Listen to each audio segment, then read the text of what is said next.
Selamat sore. Jadi ceritanya aku dapat customer Mas Ardi dari Sidoarjo. Karena dulu dia udah pernah ngerjain Vespa di tempatku dan alhamdulillah cocok.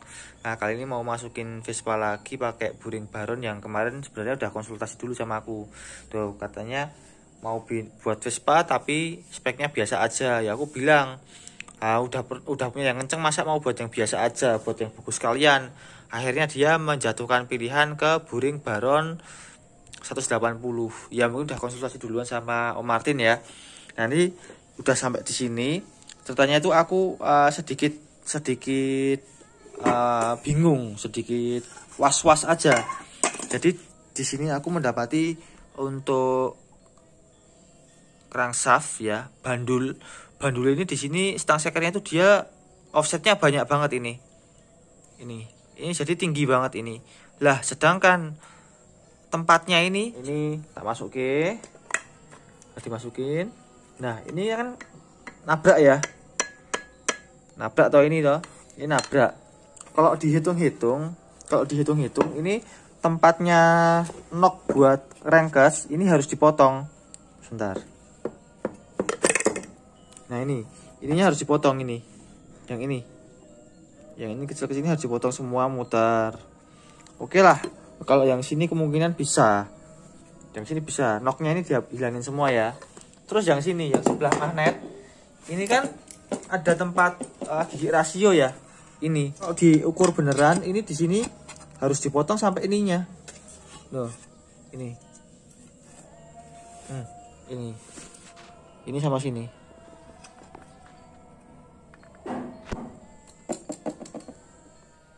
Jumpa lagi sama saya Siva Sahabat dan Vespa. Salam teng teng teng teng teng teng teng teng teng. Ya, jadi ceritanya ini lanjutan dari episode buka Buring Baron ya dulu ya. Nah ini ceritanya kan kerasnya set sama bloknya, dan keras ini dia nggak sampai di sini. Jadi ini dibesarin dulu. Setelah dibesarin ternyata di sini ini bolong ya. Jadi ini rengkesnya bolong. Karena bolong kan nggak bisa dipakai. Nah ini dilas dulu. Setelah dilas disamakan lagi ya, di freeze jadi ukurannya sama lagi. Lah ini di sini ada sisa las. Nanti kalau misalkan nggak cukup tinggal di porting ya sampai cukup ya, gitu di sininya. Nah ini setelah untuk pengelasan rengkesnya jadi, rengkesnya jadi, setelah kerasnya bisa masuk, ini kan depan sini ini kan dia dibubut ya. Jadi ini dibesarin sesuai diameter seker, lebih besar sedikit. Nah ini ternyata aku pasang pas tadi bisa. Ketika sekernya tak naikin, dia kalau mau turun dia nyangkut. Jadi ini harus diperlandai ya, gitu. Dibuat derajat gini.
Nah, ini sedikit cerita untuk pemasangan spacer ya. Spacer di atasnya rangka standar ini udah mulai bisa kepasang. Ini udah bebas ya, los ya. Jadi ini udah bisa, sekernya udah bisa turun sampai paling bawah menembus ke rangkes ya, karena memang ini jalannya.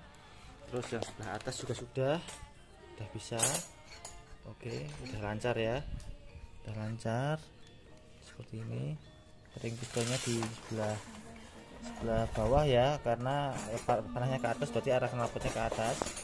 Nah, ini udah bisa, ini udah sip, tinggal rakit ini. Nanti untuk kurang-kurangnya seperti apa nanti bakal dikoreksi lagi ketika pas proses pemasangan utuh ya.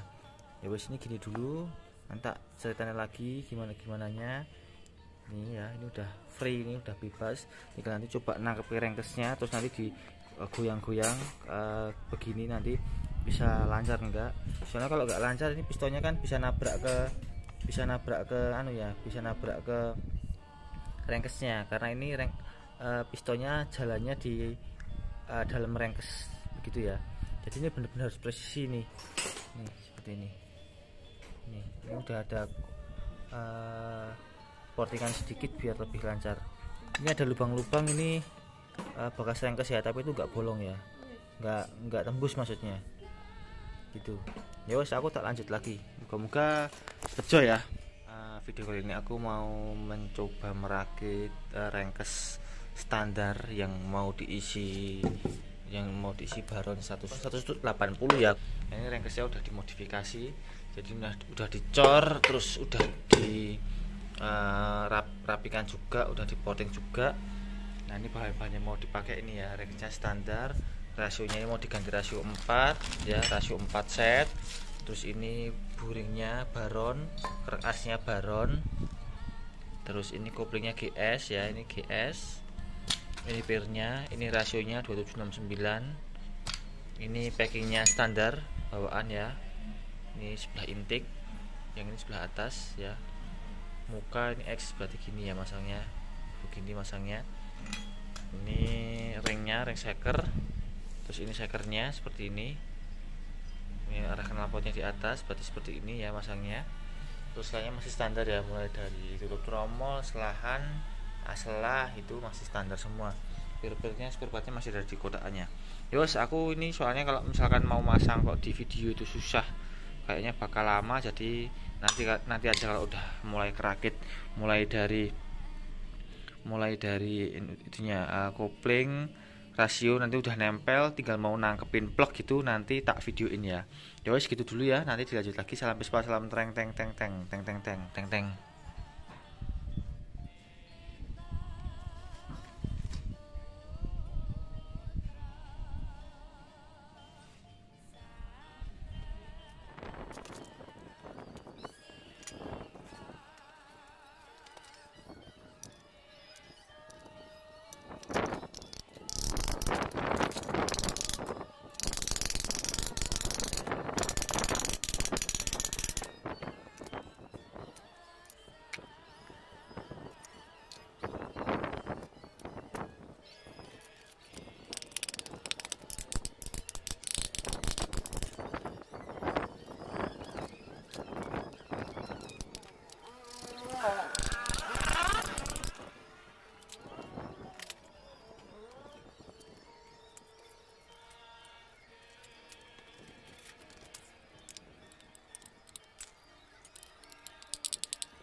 Nah, ini udah kepasang ya. Jadi sekarang mau nyobain hasil pemasangan, apakah ada yang set apa enggak.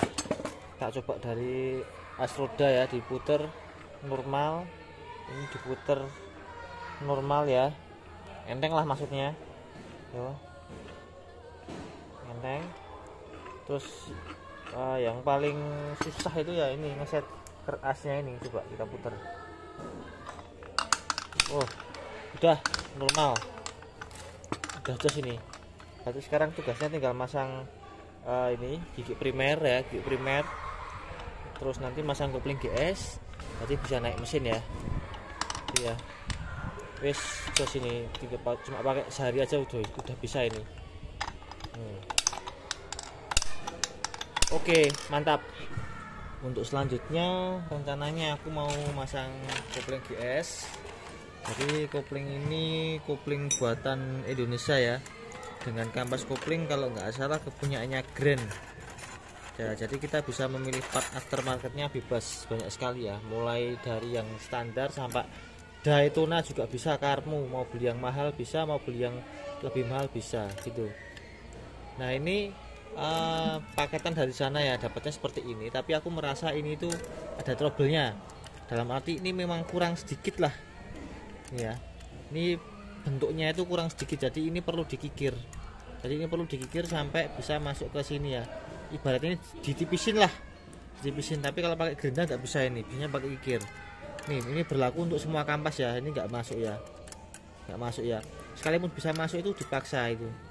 Nah kalau dipaksa nanti membuat koplingnya semakin susah free, karena misalkan ini masuk seret, ketika di kalau selipnya nggak selip cuma, nah ini kan gini ya, nah ini ketika didorong koplingnya kan, ini kan dia kan toh nyepit nih loh.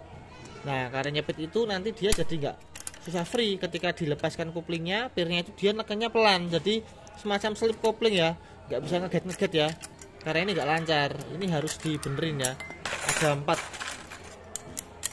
kampas kopling yang harus dibenerin dulu ya. Wis aku tak kikirin dulu, tak kikirnya dulu, nanti kalau udah jadi nanti tak videoin lagi ya, tak ceritain lagi nanti.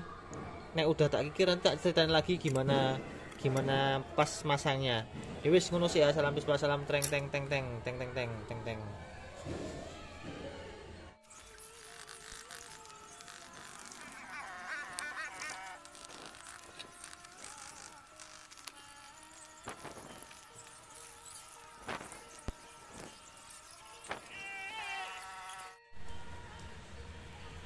Nah ini udah siap, baru tak kikir.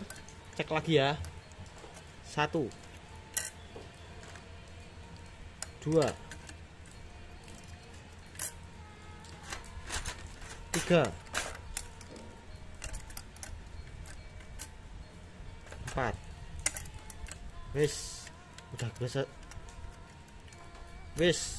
kepasang semua ya ini ya. Nah ini responsif ini, jadi nggak ada yang nyepit pirnya, jadi ya cepet diculkin nut gitu, udah langsung ngopling ya. Wis saya tak masang dulu kopling GS nya. Ini makanya tracker PX.